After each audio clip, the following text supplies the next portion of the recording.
ሰላም ጤናና ፍቅር አብዝቼ ለምወዳችሁ ክቡራን አድማጮቼ ከናንተ ጋር ይሁን ይያልኩኝ አቤል ብርሃኑ የወይኗ ልጅ ነኝ። የዕለቱን አጭር የጤና መረጃ ይዤ ቀርብ ያለው እስከ ፍጻሜው ድረስ አብራችሁኝ ቆዩ። ክቡራን አድማጮች በዚህና ተዛማች ሀገርኛ ጉዳዮችን ለማግኘት ዩቲዩብ ቻናሌን ሰብስክራይብ አድርጋችሁ የደወል ምልክቷን መጫን አትዘንጉ። በርካታ መረጃዎች በየሰዓታቱ ልዩነት ወደ እናንተ የሚደርሱ ይሆናል። ክቡራን አድማጮቼ በመላው ዓለም የምትገኙ በተለይም ሴቶች ይህንን ፕሮግራም እንድታደምጡት አደራላለሁ። እያደመጥክ ያለው ወንድ ከሆነ ኮንክ አድምጠ ስትጨርስ ለሚስትህ አሊያም ለእህትህ አሊያም ደግሞ ለሴት ጓደኛ ሼር በማድረግ እንድታጋራት አደራ ለማለት እወዳለሁ። ክቡራን አድማጮች በፋብሪካ ደረጃ እየተመረቱ በጥቅም ላይ የሚውሉ ዘመናዊ የወር አበባ መቀበያ ፓዶችም ሆኑ የወር አበባ መቀበያ እራፊ ጨርቆች እጅግ አደገኛ የሆኑ ችግሮችን እንደሚያስከትሉ ጥናቶች ጠቁመዋል። ጆርናል ኦፍ ኢንፌክሽን ዲዚዝ ይፋ ባደረገው መረጃና ባነበብነው መሰረት በወር አበባ መቀበያ ሞዴሶች ሳቢያ የሚራቡ አደገኛ ባክቴሪያዎችን ከሴቶችም አልፈው ወንዶችን ለህልፈተ ህይወት እየዳረጉ ነው ብለዋል በጥናቱ።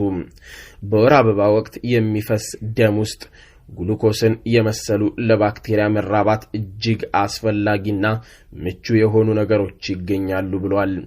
እነዚህም በወር አበባ መቀበያ ሞዴስ ውስጥ በመግባት በቀላሉ በመራባት ለመሰራጨት ይችላሉ ሲል ያስጠነቅቃል።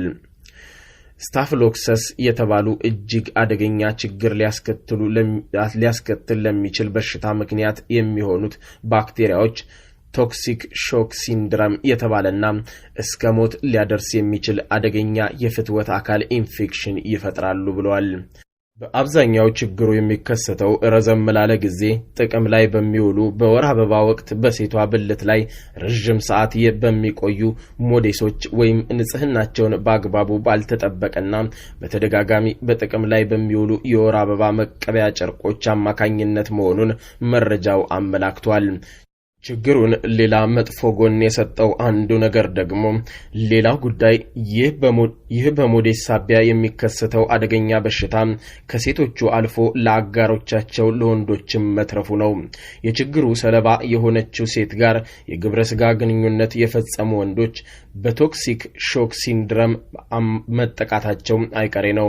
ችግሩ በወቅቱ ታውቆ ተገቢው ሕክምና ካልተደረገለት ለሞት ሊያደርስ እንደሚችል መረጃው አመላክቷል።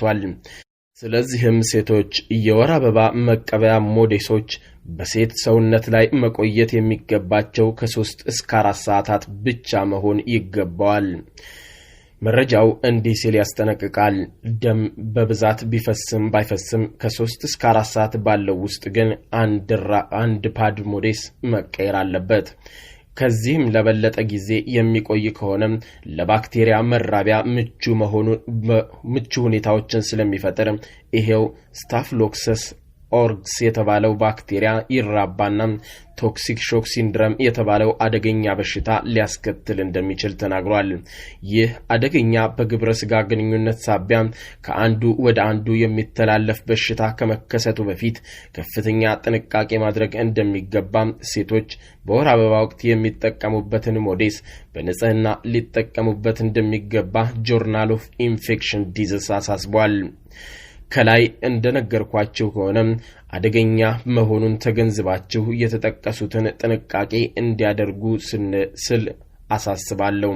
ክቡራን አድማጮች ሴቶች የወር አበባቸውን የሚያዩበት እድሜ በአኗኗር ሁኔታ በአመጋገብና በአካባቢው ሁኔታ ሊለያይ የሚችል ቢሆንም በአብዛኛው ከ15 ዓመት እድሜያቸው ጀምሮ የወር አበባ ያያሉ።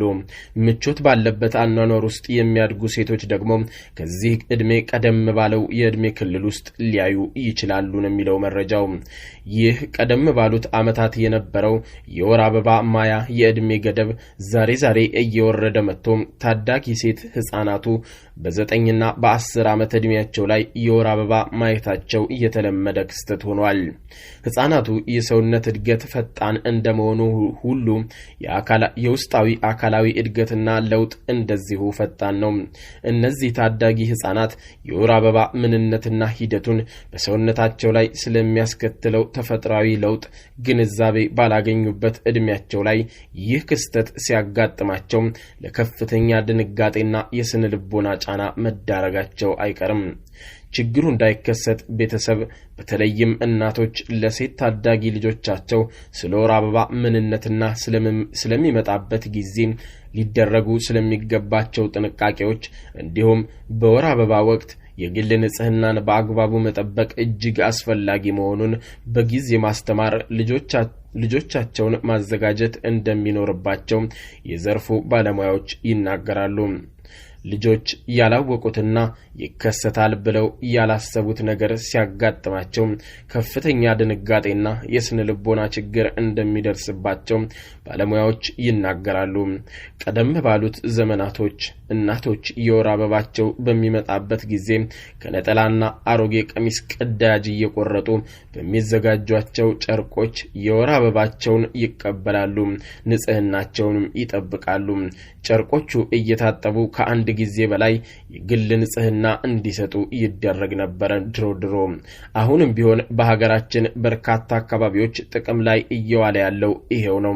ሴቶች የወር አበባቸው በሚመጣበት ወቅት የሚጠቀሙበትን ንጽህና የሚጠቀሙበትን መንገድ በአብዛኛው ባህላዊ ዘልማዳዊ ነው።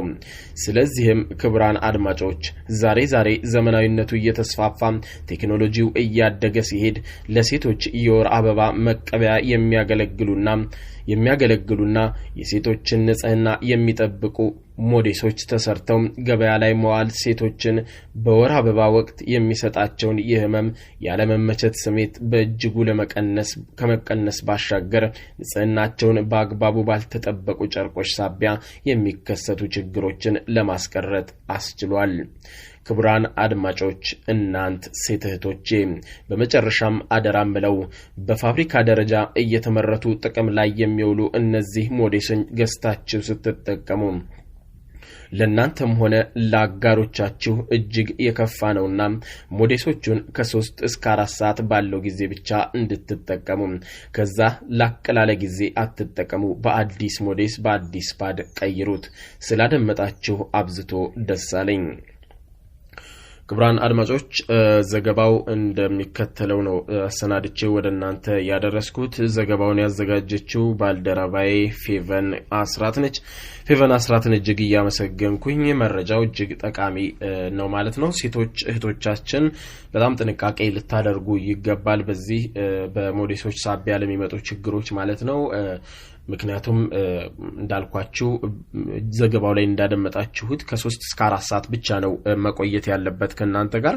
ካልሆነ ደም ቢኖርበት ባይኖርበትም መቀየር አስፈላጊ እንደሆነ ነው የሚናገሩት። ምክንያቱም በርካቶች ከደሙ ጋር ስለሚያያይዙት ያው ሲመለከቱት ደም ከሌለው ቆይ ሚል አይነት ሐሳብ ስላላቸው እንዲቀበል። ስለዚህ ያ ደግሞ ከፍተኛ ለሆነ ቀደም ሲል ለጠቀስኩላችሁ ለሞት ሊያደርስ ለሚችል በሽታ ስለሚያጋልጥ በዛሬው የጤና መረጃ እንግዲህ እንዲህ ተቆምኳችሁ አደራ እነዚህ ነገሮች ጥንቃቄ እንድታደርጉ ስል ለማሳሰብ ወዳለሁ።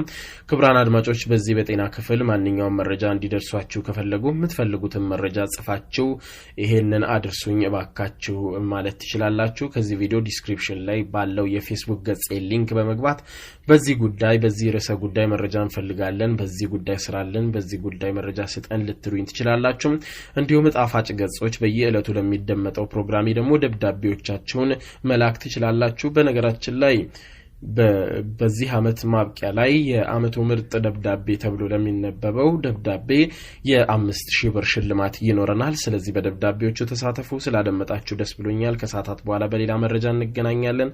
እኔንም እናንተንም ቸር ያቆየን።